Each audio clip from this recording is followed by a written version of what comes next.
Well, hello everyone and welcome to Tuesdays. Is today Tuesday? Today's Tuesday, yeah. Well, hello everyone and welcome to Tuesday's edition of Reptile News. Now I want to start off today with a story that I've been hearing about for a little while now. And you know, I'm kind of really torn about this story, and I actually wrote right here on my computer, I wrote a 2-page little script of how I felt about this. But you know, after really thinking about it, I think I'm just going to wing it because there's just so much information, and of course everybody has to judge for themselves.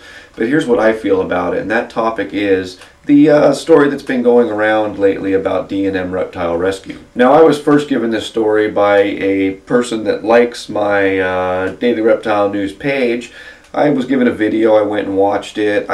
You know, there's always a big problem of mine is it's not that I don't believe people, it's just there's always two sides to a story. And in order for me to do you justice, I have to get both sides of those stories when possible.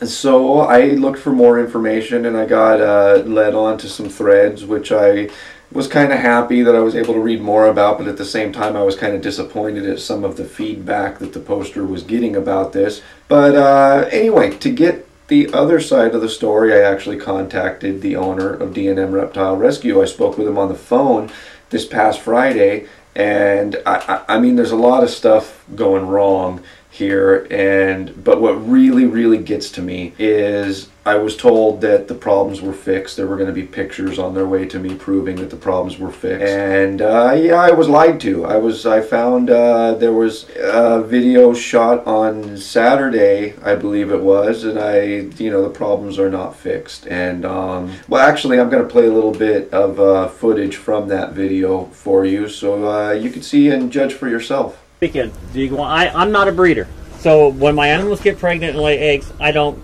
you know. You'll be happier if I pull this off. Either they'll lay the eggs in the soil or on top of their food, and my monitors will get their food. And what is he fed mostly? There we go. I haven't cleaned this out yet today. Brian, let's move this out so we can get into the iguana house. Please. What is that? Yeah, a couple of them. That's not good. This is pack rats. This is normal behavior for them. Pack rats do not do good in captivity. They're not made for captivity. And you feed mostly pack rats like she was saying? No, I supplement. Can I open this? When was the last time these guys were checked on? They were checked on last night. This is what happens in one night. And then you have some bigger tortoises too? Oh yeah, yeah. This is the one where, this is the main house. Nothing right now. And yes, we missed Kiel. It happens every so often, plastic gets missed. But you know. You're a big tortoise. That's the oldest. He's 22 years old. Now I understand, I totally understand that people fall on hard times, and apparently, well, that's what the owner of DNM Reptile Rescue told me, that, you know, they fell on hard times, they got behind on things, but things are better, things are fixed now, their eyes are opened, and I was lied to, and that's what really bothered me. And it really made me want to drag them through the mud, to be honest with you. But then I sat back and thought, you know, that is not going to do anything. It's not going to do anything for these animals that you just saw. It's not going to do anything to help the people that are currently keeping these animals. And I know it sounds really bad because we're always fighting against losing our animals. But I honestly believe, in just seeing the back and forth about this, that the only option is to get those animals out of there. There's a bunch of places, local herp societies and stuff, that have already said they're willing to take these animals and get them the vet care that they need. But I don't think there's an easy fix for this problem, but I do believe that something needs to be done immediately. Now, if you'd like to watch that whole video, it is pretty long.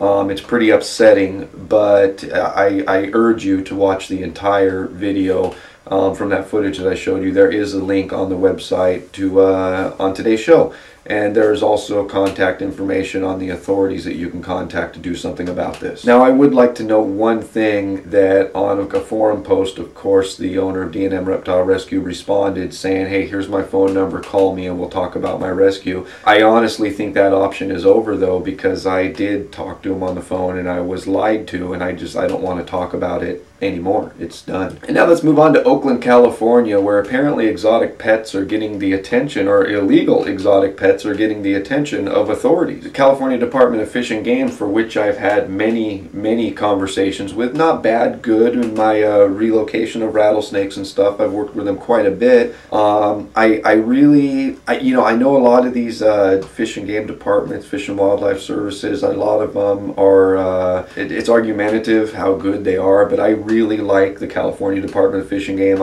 I've never ever had a problem with them. Of course, I do follow the fish and game laws, and I attempt to help when I'm relocating the rattlesnakes that put themselves in danger by crossing paths of humans that don't understand them. Now, they say that exotic pet ownership is a much bigger problem than, or I'm sorry, let me rephrase, illegal exotic pet ownership is a much bigger problem than most people realize. They do cite two recent instances where an alligator and I believe a caiman were taken from drug raids. Now, of course, the sheer fact that this was a drug raid shows that I really hope these people aren't put in the same pot as somebody like me, or possibly you, that do keep animals legally. Now, what really bothers me about this whole thing is a KTVU News representative actually called these out-of-state dealers, and she said that she was from California, and only one of these dealers refused to send the animal to California. And that is a huge problem in the reptile industry, if you ask me. I've always been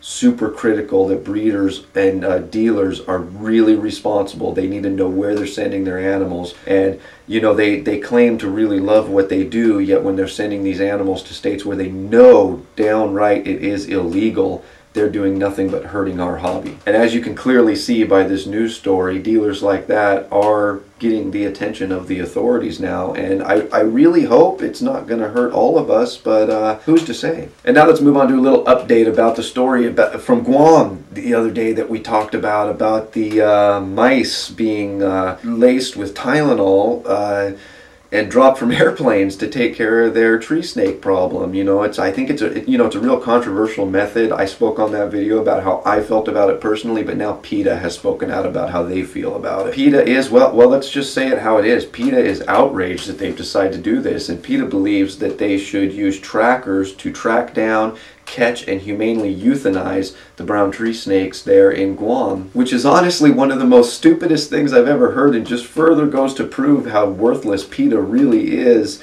in real world problems with invasive animals. But at that same time, somebody made a comment on the story that I talked about the other day, and it's exactly how I feel. I don't really like the idea, but where are any other ideas? We don't have any other ideas. We know this idea is going to do something to help the problem. It might not completely cure the problem, but it'll do something to help the problem, and we really don't have any other way of fixing the problem, at least not that I've heard of and anybody that watches this channel has heard of. I mean, I would really love to hear about an alternative, but they're just not out there, or they're not outspoken enough for most people to hear about. And that goes the same thing for the invasive pythons in Florida.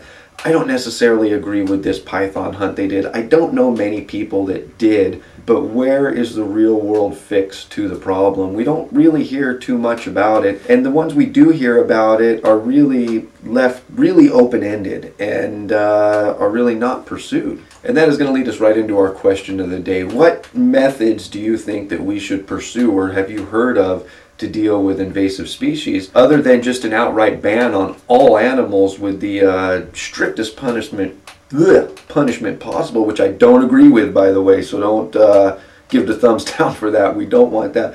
But what methods do you know of or would like to see tried for invasive animals? Not just the brown tree snakes in Guam, not just the Burmese pythons in Florida, not just the cats everywhere else, But everything, what do you think? Leave a text comment or a video response. And that has been all your news for this Tuesday. If you'd like to read any more about these stories, that link's right down below here in the description. And as always, if you're still watching, my name is Jason White. Now you know what's going on in the reptile world. Be good to each other, and we'll see you next time.